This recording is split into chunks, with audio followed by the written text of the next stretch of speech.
시청자 여러분 안녕하세요. 머니올라 시간입니다. 최근 국내 증시가 계속 오르면서 많은 분들이 수익을 거두셨을 것 같은데요. 이런 추세가 계속될지 그리고 변수는 없을지 궁금해하시는 분들 많을 것 같습니다. 그런 궁금증을 시원하게 풀어주실 전문가 모셨습니다. 김영익 서강대 경제대학원 교수님 나오셨습니다.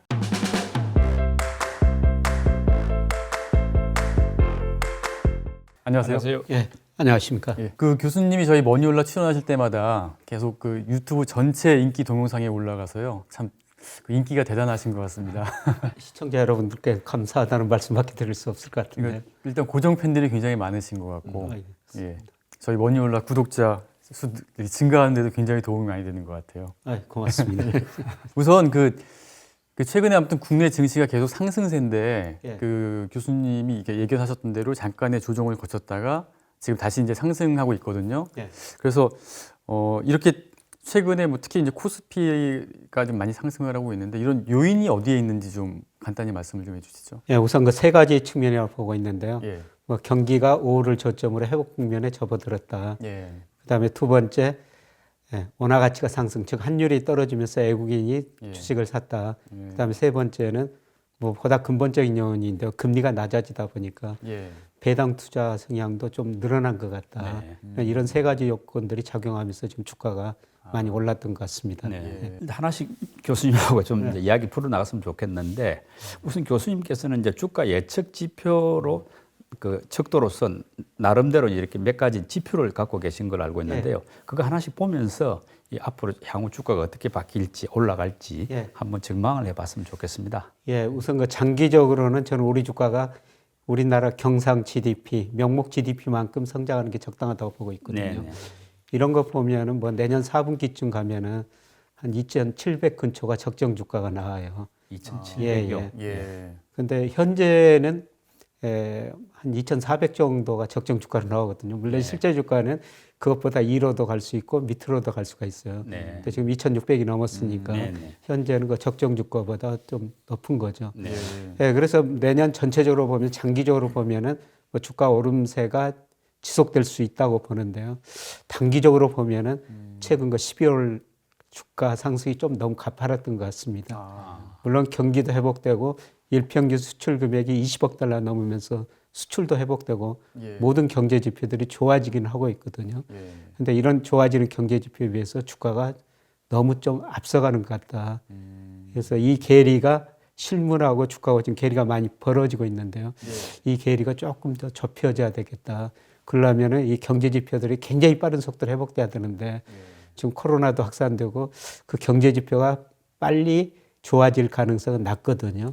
그러면 이제 주가가 경제 지표 좋아질 때까지 좀 기다리는 시간이 좀 필요한 것 같습니다. 그래서 장기적으로 보면은 주가가 상승세는 지속될 것인데 단기적으로는 주가가 너무 앞서갔기 때문에 경기에 앞서갔기 때문에 주가가 좀 제자리 걸음할 수가 있는 것 같습니다.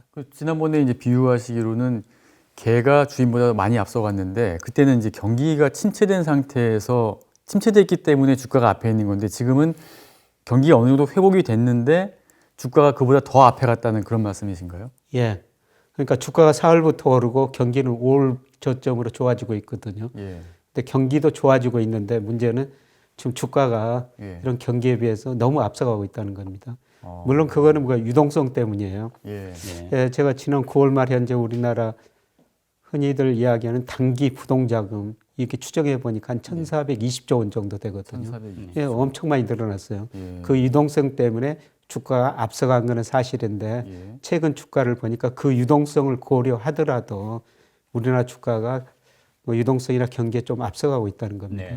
예, 특히 미국 주가는 우리 주가보다 더 앞서가고 있어요.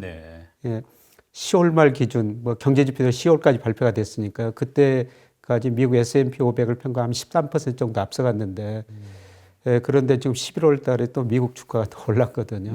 아마 11월 데이터를 넣으면은 15% 이상 앞서갈 것으로 추론이 됩니다. 그래서 미국이나 우리나라 주가나 뭐 경기가 좋아지니까 주가가 오르고 물론 주가가 오르고 경기 좋아지고 경기가 뒤따라 좋아지고 있는데 이 실물하고 주가와 괴리가 지금 단기적으로는 좀 벌어졌기 때문에 단기적으로는 조금 주가가 주춤거릴 수가 있다는 겁니다. 네. 근데 이제 교수님 말씀대로 우리 주가가 이제 올라가는 게 그 세 가지 중에서 예. 지금 이제 명목 GDP보다 좀 빨리 가는 것 같다. 예. 또 유동성분 효과가 있는 것 같다 하지만 또 하나가 역시 외국인 자금, 예. 즉 원화 강세, 달러 약세 이 부분이 차지한 변수가 꽤 있을 것 같거든요. 사실 또 예. 이렇게 뭐 최근에 분석도 이 달러 강세로 외국인 자금이 이제 본격적으로 유입되고 있다. 이 부분을 감안하면은 뭐 조금 더 앞서 나갈 수도 있는 거 아닙니까? 실물보다 주가가. 예, 그래서 지금 앞서 나가는데 네네. 그래도 그 정도는 좀 가다하다고 생각하고 있습니다. 예, 우리나라 주가 보면은 코스피하고 원달러 환율 거의 같은 방향으로 움직이거든요. 네, 그러네요. 예, 원달러 환율 제가 그림에는 그 축을 거꾸로 그려놨어요. 그래서 원달러 환율이 2로 올라가면은 환율이 떨어지고 원화 가치가 오른다는 거거든요. 네네. 근데 상관계수가 뭐 0.5, 뭐 거의 같은 방향으로 움직여요. 네. 예, 그런데 인과관계를 구해 보면은 오히려 주가 환율 선행성이 더 강합니다. 그래서 그 주가가 환율보다 먼저 간다. 예, 주가가 오르면은 예. 외국인들이 주식을 사고 또 원화 강세되고 네. 원화가 강세가 되면은 또 외국인들이 한 차익을 누릴 수 있기 때문에 또 주식을 사고 이런 식이 반복됐거든요. 네네. 근데 전체적으로 큰 흐름 보면은 저는 세계 소비축, 경제 성장 축이 미국에서 아시아 쪽으로 이전되는 과정이기 때문에 네. 계속 아시아 쪽 우리나라 돈이 들어오리라고 보고 있어요. 네네.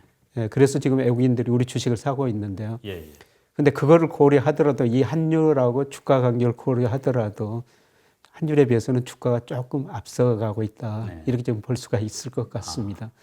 예, 장기적으로 보면은 뭐 환율이 1% 상승하면은 코스피가 1%, 1.7% 정도 올랐거든요. 네. 특히 그 내수주들이 더 올랐죠. 네. 근데 어떻든 저는 추세적으로는 내년까지 환율 더 떨어지고 네. 그 다음에 외국인이 주식을 살 것이다. 네. 이렇게 볼 수가 있는데 지금 11월 달에 너무 많이 샀고 너무 주가가 올랐기 때문에 조금 조정 기간이 필요하다. 그래서 제가 계속 단기 장기로 말씀을 드리는데요. 예. 뭐 내년 전체적으로 보면 외국인 사고 주가도 오른다. 네. 근데 단기적으로는 실물, 뭐 환율 이런 거하고 주가가 지금 괴리가 좀 벌어진 상태이기 때문에 조금 주가가 주춤거릴 수 있다. 그런 말씀을 드리는 겁니다. 말하자면 조금 주춤거릴 수 있다는 말씀은 장기적으로 나쁘지 않으니까 너무 겁먹지 말아라 이런 의미로 저희가 해석이 되는데요. 어떤가요? 그렇죠. 그러니까 조정이 얼마 보이느냐. 큰 조정은 아니라고 생각하는데 아. 이게 조정 보일 때마다 주식 비중을 좀 늘려가는 게 좋을 것 같다. 이런 말씀을 드리는 겁니다. 네. 제가 늘 말씀드리지만 우리 가계 자산 중에서 저는 주식 비중이 좀 낮다고 생각하고 있거든요. 지난 6월 말에 이제 우리 가계 자산이 한 4천조 조금 넘었어요. 네. 근데 거기서 주식 비중이 한 18.3% 정도 되거든요. 네. 미국은 47%. 물론 일본보다는 우리가 높습니다만은 우리가 구조적으로 저금리 시대에 접어든 만큼 주식 비중을 좀 늘려야 된다고 생각하고 있습니다. 네. 그래서 우리 가계 자산 중 주식 비중이 2010년경에는 한 25%까지 올라갔어요. 예. 근데 지금 18%대로 떨어졌는데 예. 이게 우리나라 경제 환경을 고려하면은 주식 비중이 낮으니까 좀 늘려야 되는데 네. 앞으로 그 주가가 조정이 저는 분명히 오리라고 보고 있는데 이런 저가 조정 시기에 주식 비중을 좀 늘리는 게 좋다는 의미입니다. 근데 말씀하신 게 주가가 오르니까 외국인들이 투자를 해서 원화 가치가 더 오른다. 예. 그렇게 말씀하셨는데 위안화하고 원화 가치 같이 올랐기 때문에 특히 원화 가치가 올랐기 때문에 그래서 환차익을 갖다가 이제 기대한 외국인들이 예. 국내 코스피를 사는 그런 흐름이 아닌가요? 그러니까 원래대로 하면 말씀하셨던 그대로인데 지금 현재 나타나는 거는 오히려 원화 가치가 먼저 올랐기 때문에 오르고 있기 때문에 외국인들이 들어온다. 그렇게 해석이 안 될까요? 그 인과관계를 잘 인과관계가, 따져봐야 되는데요. 예. 그런데 원화 가치가 올랐기 때문에 외국인이 샀다. 외국인이 샀기 때문에 원화 가치가 올랐다. 그건 아마 쌍방으로 인과관계가 있을 겁니다. 예, 예. 근데 전체적으로 저 원화 가치가 오를 때는 한국 경제가 상대적으로 좋았고 그다음에 한국의 경상수적자가 계속 흑자를 낼 때였거든요. 네. 근데 뭐 올해 뭐 세계 경제 굉장히 어렵지만 그래도 뭐 선진국에 비해서 상대적으로 우리 경제는 성장률이 마이너스 1.안팎으로 예. 사실상 선봉한 거죠. 예. 예, 그리고 내년에는 한 3% 안팎 성장할 거로 기대되거든요. 예. 예, 이런 기대가 외국인 그 주식 투자에 작용을 했고요. 네. 예. 그래서 저는 그 인과관계를 구하면은 외국인 투자하고 환율하고 쌍방으로 인과관계가 있어요. 네. 그러니까 외국인이 샀기 때문에 환율이 떨어지고 환율이 떨어졌기 때문에 또 애국이 샀고 아, 그런데 어떻든 이것보다 주식이 더 선행을 하더라는 겁니다. 네. 그렇죠. 그러니까 주가가 오르니까 오른다는 건 한국 경제에 낙관적인 기대를 가지고 있는 거거든요. 네. 그래서 애국이 들어오고 또 같이 환율이 떨어졌다. 네. 이런 식으로 해석하시는 게 더 정확할 것 같습니다. 그러면은 지금 일단 외국인들이 집중적으로 들어오고 있는 게 코스피 들어오고 있지 않습니까? 그래서 지금 이제 그 많은 기대가 코스피가 드디어 이제 3천을 돌파할 때가 오지 않았는가 내년 한 초 정도 되면은 어떻게 예상하십니까? 3천 돌파할까요? 저는 내년 초는 좀 어려울 거라고 생각하고 있고요. 예. 물론 장기적으로 보면은 뭐 3천 근처까지 갈 것 같습니다만 예. 아까 제가 명목 GDP만큼 주가가 오르는 게 적정 수준이다. 네. 그래서 내년 4분기 기준으로 한 2,700 정도 나오고요. 예. 뭐 내년 1분기 정도 보면은 2,450 뭐 그런 수준, 2,400 수준에서 이렇게 나오거든요. 네. 물론 주가가 거기를 훨씬 더 벗어날 수 있는데요. 제가 이런 경제 변수로 추정하면은 내년 초에 3천 넘기는 좀 쉽지 않아 보입니다. 일단 그 여러 가지 변수 중에서 우리가 이제 환율 변수, 즉 환율 측면만 보면은 이제 외국인 자금이 들어오면서 원화가 강세가 되고 이렇게 하는 이런 변수를 보면 우리가 이제 수출 기업한테는 원화 강세가 좀 부담이지 않습니까? 예. 근데 그렇다 보면 우리가 여러 가지 이제 섹터 중에서 수출 기업하고 또 내수 기업, 즉 수출주와 내수주로 이렇게 이제 양분해서 본다면은 아무래도 내년에는 점점 갈수록 수출 기업보다 내수주가 조금 혜택을 볼 수 있지 않겠느냐 이런 생각도 드는데 어떤가요? 뭐 환율이 떨어지면 코스피 환율이 1% 떨어지면 코스피가 1.7% 정도 상승했고 2002년 이후 통계입니다. 네. 예, 그리고 수출주보다는 내수주들이 훨씬 더 탄력성이 커요. 네. 예, 그러니까 환율이 떨어질 때는 수출보다는 내수주 제조업보다는 서비스업 주가가 더 많이 올랐다 네. 이런 의미입니다. 예, 내년에 이제 그런 추세가 지속될 텐데요. 네. 예, 그런데 요새 환율이 떨어지니까 우리 수출이 많이 감소할 거 아니냐. 네. 물론 환율 효과는 있을 겁니다. 네. 근데 내년에 세계 경제가 많이 좋아질 거라는 거죠. 근데 IMF가 올해 세계 경제가 마이너스 4.4%인데 내년에는 한 5.2% 정도 전망하고 있거든요. 플러스. 네. 네. 그래서 가격 효과로 보면 수출이 좀 줄어들 텐데 물량 효과로 보면은 수출이 환율에 그렇게 영향을 받지 않을 것이다. 세계 경제가 회복되니까 물량은 그만큼 많이 늘어난다는 네. 거죠. 네. 예, 그리고 환율 측면에서 우리가 또 하나 생각해야 될 거는요. 지금 우리나라 돈 가치만 오르는 게 아니라 엔화 가치도 오르고 이하나 가치, 그다음에 유로 가치, 달러만 약세고 다른 통화 가치는 다 강세거든요. 동반 상승이죠. 네. 예. 그러니까 우리나라 통화가 유로, 그다음에 엔, 이하나에 대해서는 큰 변동이 없어요. 그러니까 우리가 일본, 유로, 중국으로 수출할 때는 환율 영향이 별로 없을 거라는 네. 거죠. 예. 그래서 환율이 떨어져가지고 지나치게 수출이 줄어들 것이다. 지금 그런 걱정은 안 하셔도 될 것 같습니다. 네. 그러면 뭐 수출 기업도 나쁘지 않고 내수주는 또 워낙 강세 덕을 보고 그렇게 보면 내년 증시 자체 전망 자체는 뭐 나쁘지 않아 보이는데요. 예, 그래서 내년 주가는 올해보다 더 오를 수 있다. 네네. 예, 그런데 그 속도의 문제라는 거죠. 그래서 아까 내년 뭐 초에 3천 갈 수 있느냐. 네네. 근데 제가 여러 가지 경제 지표로 판단해 보면은 3천은 내년 초에는 좀 빠르다. 경제 지표 회복 속도가 그렇게 빠르진 않다는 겁니다. 네. 예. 그럼 내년 뭐 하반기라든지 조금 더 이후로 예, 그렇게 보는 보시는 게 좋을 것 게 같습니다. 더 맞을 것 같다. 예. 네. 예, 알겠습니다. 그리고 제가 꼭 말씀드리고 싶은 거는 장기적으로 우리 코스피 상승률은 명목 GDP 상승률보다 1%포인트 조금 높거든요. 네. 여기 그래프 네. 보니까 이렇게 나오네요. 네. 그래서 저는 앞으로 5년 우리나라 명목 GDP 성장률이 3 내지 한 4% 정도 된다고 생각하고 있거든요. 네. 예, 그러면 주식의 기대 수익률은 4 내지 5% 정도 된다는 거죠. 예. 그러니까 우리 경제가 구조적으로 성장률이 낮아진 만큼 네. 주식에 대한 기대 수익률도 좀 낮춰야 된다. 아. 근데 올해 지금 굉장히 많이 올랐지 않습니까? 예. 그러니까 장기적으로 보면은 거기에 수렴한다는 거죠. 대표적으로 우리나라 국민연금이 지금 엄청난 자금으로 투자를 하고 있는데요. 네. 2000년부터 작년까지 국민연금 연평균 수익률을 보면 6%입니다. 네. 우리나라 명목 GDP 성장률 6%예요. 예. 그러니까 국민연금이 명목 GDP 성장률만큼 수익을 내고 있는데 네. 그게 어떻게 보면은 정상적인 거다 이렇게 말씀을 드릴 수가 있습니다. 그리고 그럼 같은 맥락에서 그러면은 일단은 3분기까지는 기업들의 실적이 좋다가 4분기에는 약간 좀 주춤거릴 것이다. 그런 예상이 나오고 있는데 교수님도 그렇게 생각하십니까? 예, 뭐 3분기에는 사실 전년 동기보다 우리나라 기업 수익이 훨씬 더 좋았죠. 예, 예. 모든 기업이 좋아지는 게 아니라요. 예. 소위 K자형 회복이라고 그러는데 예. 좋은 기업은 더 잘 되고 예. 사실 실적이 나쁜 기업들도 작년보다 많습니다. 근데 큰 좋은 기업들이 살아남아 가지고 오히려 더 잘 되거든요. 예, 그런 기업들이 이게 3분기 실적이 많이 좋았는데 근데 4분기에는 모든 경제 지표들이 3분기에 굉장히 사실 V자형 회복을 보인 겁니다. 근데 4분기에는 거의 주춤거릴 가능성이 많거든요. 예를 들어서 미국도 3분기에는 GDP가 연율로 33% 성장했어요. 예. 근데 4분기에는 한 1% 안팎. 아, 내년 1분기에도 뭐 거의 정체 상태일 거예요. 네. 우리나라도 지금 회복은 되고 있지만은 4분기, 내년 1분기 가서는 증가 속도가 좀 둔화될 겁니다. 지금 코로나가 전체적으로 확산되고 있다 보니까 네. 뭐 오늘 그 통계청에서 산업활동 발표가 됐는데 뭐 소비도 좀 주춤거리고 투자 활동도 좀 주춤거리고 있거든요. 네.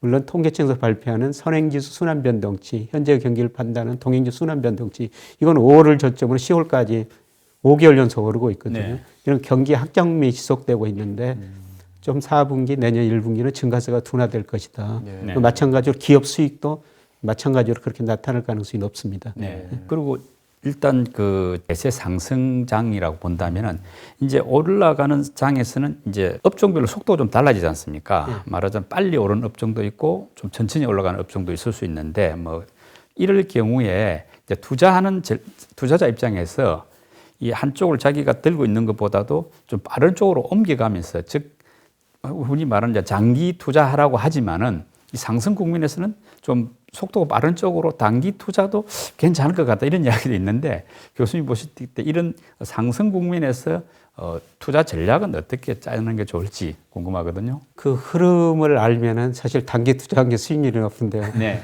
사실 제가 뭐 한 30년 가까이 증권시장을 짚어보고 있으면 흐름은 누구도 잘 모르거든요. 네. 네. 예, 그래서 이런 상승 국면에서는 그냥 업종 1등주 네.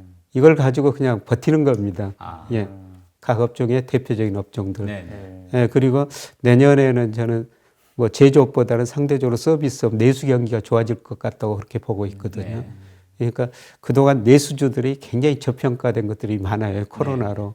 올해 보면은 서비스업 경기가 굉장히 안 좋거든요. 코로나로.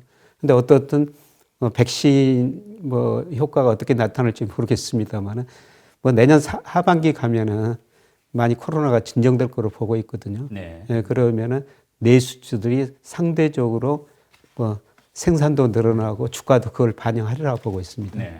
그래서 우리가 주식시장 현재를 보는 것보다는 미래를 보고 네. 그냥 미에서 투자해가지고 길목을 지키고 있는 게 수익률이 높은데요. 아. 뭐 지금 유행하는 업종보다는 예. 좀 저평가된 내수 이런 종목을 가지고 그냥 내년 하반기까지 기다리시는 게 좋지 않을까 그런 생각이 듭니다. 네. 그 앞으로도 일단은 주가에 영향을 미칠 요소는 아까 말씀하셨듯이 뭐 경기 회복 문제, 그다음에 저금리, 그다음에 원화 강세 이렇게 요 세 가지가 가장 주요한 변수라고 보시는 건가요? 아니면 다른 또 저희가 주목해야 될 그런 변수가 또 있을까요? 예, 금리를 좀 보셔야 될 것 같습니다. 금리. 저는 구조적으로 우리 경제가 이제 저금리 시대에 접어들었다고 생각하는데요. 네. 근데 제가 영국의 파이낸셜 타임즈 유명한 거 마틴 울프라는 칼럼니스트가 있거든요. 네. 예, 이분이 칼럼을 하나 썼는데 내년에 인플레가 올 것이다. 뭐 작게는 5%, 예. 뭐 비관적으로 보면 10% 정도 물가가 상승할 거라는 거거든요. 전 세계적으로 그렇다는 예, 얘기인가요? 예. 그 인플레가 오면은 각국의 중앙은행이 초기에는 뭐 금리 인상을 자제할 겁니다. 특히 미국이 뭐 평균 물가 목표제를 예, 도입한 만큼 뭐 물가가 2% 넘어도 금리 안 오는 거 참을 거거든요. 예. 근데 이분 주장대로 물가가 5%, 10% 가면은 중앙은행의 가장 중요한 목적은 물가 안정이거든요. 각 중앙은행이 거의 소비자 물가 기준으로 2%를 목표로 하고 있어요. 네. 근데 5%, 10% 올라가면 중앙은행이 금리 좀 올린다 봐야 되겠네. 올릴 수밖에 없죠. 아. 예, 그러면 우리가 그분이 모든 것을 다르게 생각해야 된다. 정말 큰 변화가 온다. 네. 뭐 이런 주장을 해놨는데요. 우리가 인플레 지표를 관심 있게 지켜봐야 될 것 같습니다. 근데 우리나라는 지금 물가가 뭐 작년에 소비자 물가 0.4% 성장했고요. 예. 올해도 한 0.5%. 우리나라는 굉장히 안정적이에요. 네. 네. 근데 내년에 뭐 한국은행 등에서 1% 안팎 뭐 이렇게 전망하고 있는데요. 근데 미국은 현재 1.4% 정도 되거든요. 예. 미국은 우리보다 훨씬 높습니다. 그러네요. 1.4%. 근데 미국 물가가 예를 들어서 뭐 2%를 5% 간다면은 네. 연준도 어찌할 수가 없습니다. 그렇겠네요. 예, 금리는 인상할 수밖에 없죠. 네. 예, 저는 이게 이제 최대 리스크라고 생각하고 있거든요. 네. 네. 금리를 올리면 무슨 문제가 발생하냐면은 지금 각 경제 주체의 부실이 굉장히 심해졌거든요. 네. 미국은 정부 부실해졌죠. 인도, 중국 기업 부실해졌죠. 우리나라 가계 부실해졌죠. 예. 이 부채 문제가 터질 수가 있고요. 네. 그다음에 저금리 때문에 지금 자산 가격에 사실 거품이 발생하고 있는 겁니다. 네. 지금 주가도 엄청 올랐고 그다음에 집값도 많이 올랐지 않습니까? 예. 금리가 오르면 이 거품이 붕괴될 수도 있다는 그렇죠. 것이죠. 예. 근데 이게 당장은 아니지만은 네. 우리가 인플레 지표에 계속 관심을 특히 미국 인플레 지표에 계속 관심을 가지고 지켜봐야 될 것 같습니다. 네. 근데 우리나라 같은 경우에는 0.5%라고 하셨는데 이 정도면 디플레이션 아닌가요, 오히려? 우리나라는 거의 디플레이션에 가깝죠. 예. 지금 이제 현재 물가보다도 이제 앞으로 내년 물가 이 오르는 부분을 좀 유념하라 이런 말씀이겠죠. 예.